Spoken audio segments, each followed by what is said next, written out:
안녕하세요, 여러분.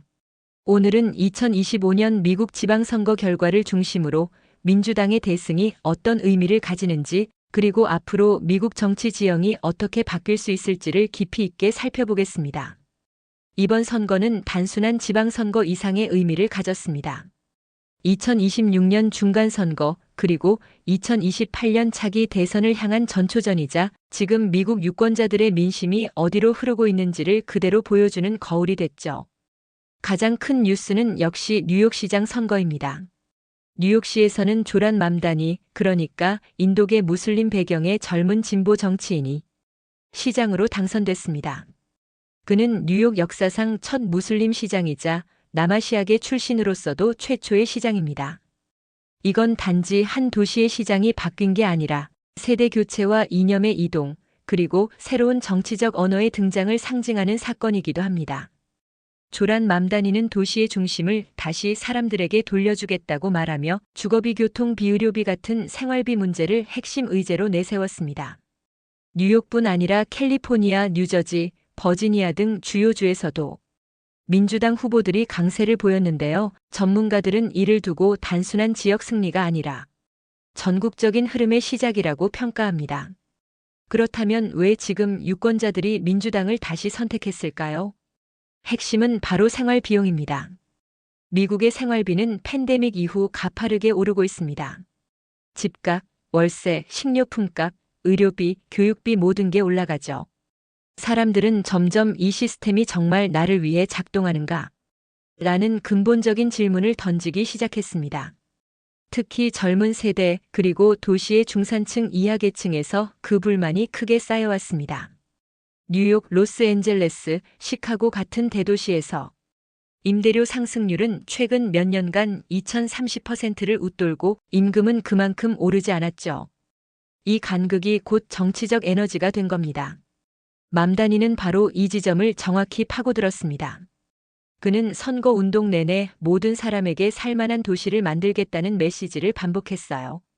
그의 연설은 거창한 슬로건보다는 실제 사람들의 월세 고지서와 교통비 영수증을 언급하며 현실적인 감정을 건드렸습니다. 그가 말하길 뉴욕은 부자만의 도시가 아니라 일하는 모든 사람의 도시여야 한다. 이 한 문장이 뉴욕 유권자들에게 강하게 울림을 준 거죠. 또 한 가지 주목할 점은 세대 변화입니다. 기존 민주당의 주류 인물들이 상대적으로 조심스러운 중도 실용 노선을 유지해왔다면 맘다니 같은 젊은 진보 정치인들은 훨씬 직접적이고 대담한 언어를 씁니다. 그는 자본과 부의 집중 문제를 정면으로 비판하고 공공주택 확대, 대중교통 무상화, 사회보장 강화 등을 공개적으로 주장했어요. 이런 메시지가 과거에는 이상적이지만 비현실적으로 평가받았다면 지금은 오히려 현실적인 대안으로 받아들여지고 있습니다. 그만큼 미국 사회의 피로도가 높아졌다는 뜻이죠. 이런 흐름은 뉴욕에만 국한되지 않습니다.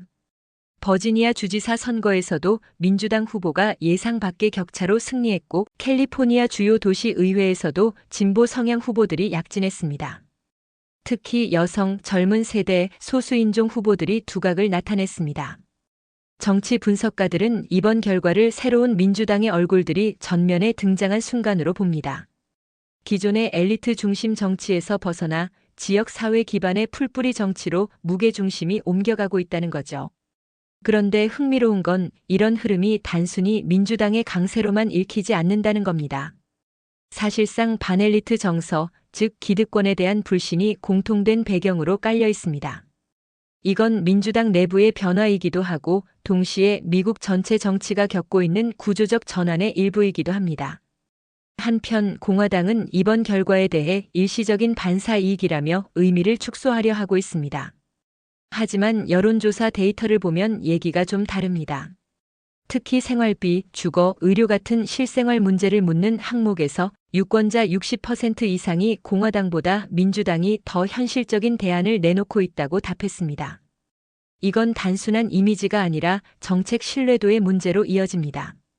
공화당이 여전히 세금 감면, 기업 규제 완화 같은 거시 경제 담론에 머물러 있는 동안 민주당은 훨씬 구체적이고 생활 밀착형 메시지를 내놓고 있다는 거죠. 결국 이번 선거는 유권자들이 누가 나의 삶을 실제로 개선해 줄 수 있는가를 묻는 선택이었습니다. 그리고 그 답으로 상당수의 지역에서 민주당을 고른 셈입니다. 조란 맘다니의 승리는 그런 변화의 상징이 됐습니다. 그는 선거 당일 이렇게 말했어요. 우리가 이긴 건 권력을 차지하기 위해서가 아니라 권력을 사람들에게 돌려주기 위해서다. 이 문장은 선거 결과를 넘어 지금 미국 사회의 정서를 압축적으로 보여줍니다. 물론 모든 게 순탄하지만은 않습니다. 뉴욕시 내부에서는 그의 정책이 재정적으로 지속 가능할지 또 급진적 노선이 중도층을 이탈시키지는 않을지 우려하는 목소리도 있어요.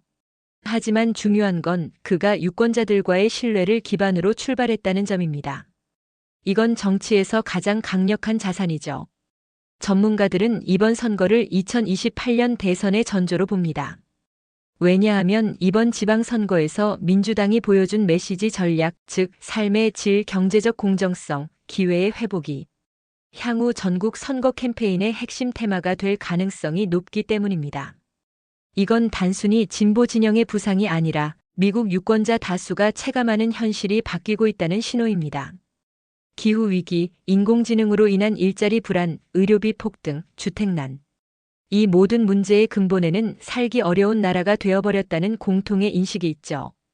그리고 민주당이 이번에 보여준 건 그 인식을 정면으로 받아들이겠다는 자세입니다. 이건 메시지 이전의 태도의 문제예요. 맘다니는 정치가 사람들의 고통을 외면하면 정치의 존재 이유가 없다고 말했습니다. 그 문장이 이번 선거의 핵심을 요약합니다. 한 가지 더 흥미로운 점은 이 선거가 소셜미디어 선거였다는 겁니다. 맘다니 캠프는 TV 광고보다 인스타그램과 틱톡, 유튜브 쇼츠에 더 많은 에너지를 쏟았습니다. 그의 영상에는 지역 소상공인, 이주민, 청년층이 직접 등장해 왜 우리가 그를 지지하는지를 이야기했죠. 이는 기존의 정치 커뮤니케이션 방식을 완전히 뒤집은 사례로 평가받고 있습니다. 이런 변화는 정치가 더 개인화되고 더 감정적으로 연결되는 방향으로 나아가고 있음을 보여줍니다. 사람들은 이제 정책보다 진심을 원하고 대형 캠페인보다 나와 닮은 누군가의 이야기를 통해 설득됩니다. 결국 이번 선거는 민주당이 다시 민심의 언어를 회복하는 과정이었다고 할 수 있습니다. 한동안 워싱턴 정치가 너무 멀리 느껴졌다면 이번엔 지역에서, 거리에서 실제 사람들의 목소리가 중심이 되었죠. 물론 앞으로의 길은 쉽지 않습니다. 뉴욕시장으로서 맘다니가 마주할 도전은 막대합니다. 예산 부족, 기업계의 반발, 보수 언론의 공격 올 예상 가능한 일들이죠. 하지만 그가 이번 선거를 통해 얻은 건 단순한 자리가 아니라 새로운 정치적 세대의 대표 목소리라는 점입니다. 이건 10년, 20년 뒤 미국 정치를 다시 쓸 수 있는 큰 변화의 시작일지도 모릅니다. 정리하자면 이번 2025년 지방선거는 민주당이 단순히 이겼다는 사건이 아니라 미국 정치가 새로운 국면으로 들어섰다는 신호탄이었습니다. 생활비 위기, 불평등, 그리고 세대 간 갈등 속에서 유권자들은 이제 누가 나를 이해하는가를 기준으로 표를 던지고 있습니다. 그리고 조란 맘단이라는 이름은 그 새로운 시대의 첫 주인공이 됐습니다. 지금까지 2025년 미국 지방선거의 핵심 변화와 의미를 살펴봤습니다. 미국의 변화가 나비 효과가 되어 세계에 영향을 주고 있으니 미국의 움직임은 늘 상주시하고 있어야 합니다. 이번 영상이 여러분의 안목을 넓히는데 도움이 되었으면 좋겠습니다. 감사합니다.